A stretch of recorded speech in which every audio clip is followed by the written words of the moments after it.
và nói gam tina khukit cha te ho zo sin a bon chawin jing kap ha thakau ni sim som le ko Wednesday ni khuin jong jing ka thu so ngai ki du hiti thu so ngai tau hiti lamka khopi sunga boina thip nungin zan hla chun tha be en an ki pan kirin boina hin silam amano le jing hitai sudoki lon chun tu jing ka chun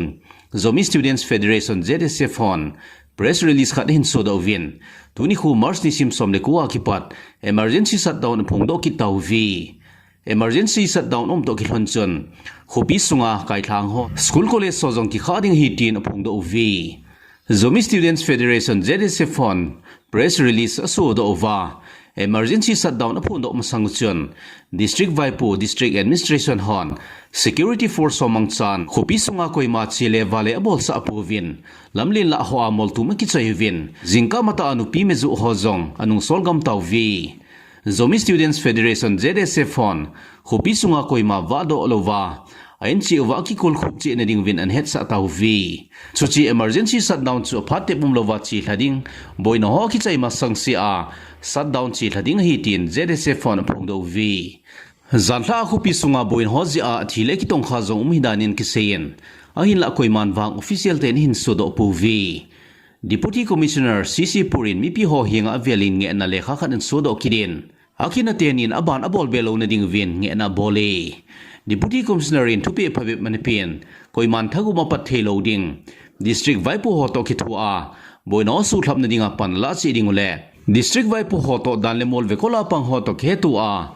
Lamkai hon ki hon ani dio sule curfew pata mi hon azui dio le azabol chi dio sukile dan le mol ve kola pang police ole security force dang ho zo si mi hon azabol chi ding hitin deputy commissioner in head sai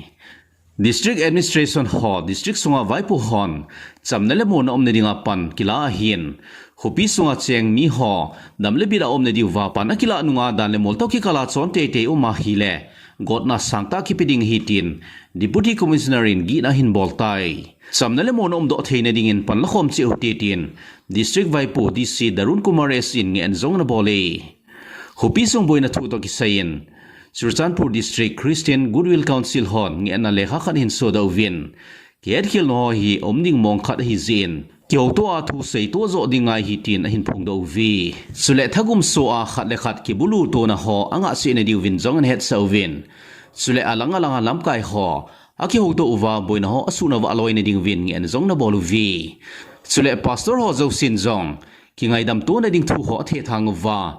ki ngai lu ta le samdila chen khom the ne ding thu ho a the thang ne ding vin chuchi ki loi khom no sun ngen jong na bolu vi security force on Thobal district Nungpok Sigmai Police Station Hup Sunga SARS Operation Abol Nawachun SLR Khat to anti-roid gun khat number 36 hand grenade ni to galman cha adang tam ta anaman do vin sule security force on Imphal West District Singzamai Police Station Hup Sung Langthabala konin Meitei terrorist KCP PWZA active cadre khat anaman do vi Gaza Strip gam sunga dinga Hamas lubu Esam al Dalis kitipan Gaza Strip gam sung Israel sipai hon abulu na wachun thinan to 18 Hamas on hin Phongdoh vi sule Hamas lubu pa to ain sumite hocho Israel sipai hon fighter jet so a bomb khi khumna wa thina an to hidanin jong Hamas tinui mi hon Phongdoh vi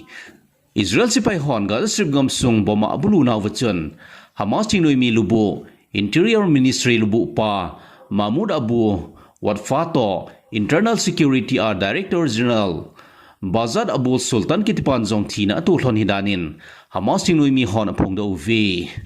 Israel sipai hon Gaza Strip gam sunga mun phabe boma bulu na wachun Hamas tinui mi hole mi hlam ho mi zali valin thina to hi Israel sipai hon Gaza Strip mi ho ngamgila acheng ho thu piwin ngale tola a hoi do zo na ding wa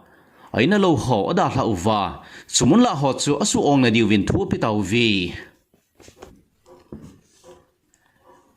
Noi lang Israel gam sung su imen gam sungam ho thi thinoi mi khon zani tuesday ni khochun mizailin an bulu kidu vi Israel gam sung Negev nelli gam la hole birsiba vela achun mizail ki kaplu ji chun siren hatin an ginge chuchi ho thi thinoi mi khon hin kap do mizail ho cho Israel gam sung alen lut masang chun Israel Air Force on an kapla pi uvi Israel to Hamas sing lui mi hon ceasefire anei nungwa Yemen gam sunga hoti thing lui mi hon Israel gam sung mizaila ablu naw apat na hi Israel in Gaza Strip gam sung ablu kit nungwin hoti thing lui mi hon phubala anin Israel gam sung chu gala kona mizaila an bulu hi Israel in Hamas sing lui mi ho ablu chu apat na hinalain gale tol achi hla jing phuma Israel in Hamas sing lui mi ho to ki hona kinai jing ding hitin Israel Prime Minister in Tupon in Bolin Pata Gaza Strip gam sunga gale tol patkit ding togon anei hitai Hamas sing lui mi hon Israel mi sungkul tang ho atha do nom lo zeuwa Israel in avela Gaza Strip gam sunga blu hi zechun United States in Jong Israel chu thi ma chanal thu ho in Phongdoh tauvi Ukraine gal chungchang thu ho in United States President Donald Trump to Russia President Vladimir Putin in khon anei hlontai nidan thum sung khon anei hlonin Kiona anei ding kun hlonchun Ukraine in Russia hi ngangi an boluvin United States in nisom thum sung ceasefire proposal pilu chu Russia an opi na dinguvin Ukraine in Russia hi ngangi an boluvi President Tenin itawanga kyohla nei hlonhamwang kisi te in ahin so do hi layuvi ahin la Russia President Vladimir Putin in gal ki chai theina dingin US President hi nga condition lin ta ta nian pilu dei Russian phachom khat adingin Ukraine gam sunga kolpe beiwa akondo namun ho energy station hole thilalo ho infrastructure ho bulu lo na dingin anop nau thu ho Phongdoh tauvi United States in Russia le Ukraine ki ka a tuipi chunga akido na ho nga sa na ding maritime ceasefire ni sa ding ago vin maritime ceasefire ni sa na ding in panala ki do vin aban le ceasefire thing set van chung ho le chung ho azong ceasefire nei the na ding wa United States in togun sim jingo hi Ukraine gal ki China dingin thumlam gam hon galman cha hole thugu ho Ukraine te pi da leo chun Ukraine gal hi ki chai loi tan te tin Russia President Vladimir Putin in Phongdoh in sule Ukraine ten avela gal bol na dinga galman cha ho akisu tup ki diu chu Russia President in aphallo hitai thu so chan hin ki chai tai thu so ngai ho zo sin bon chawin ni khupha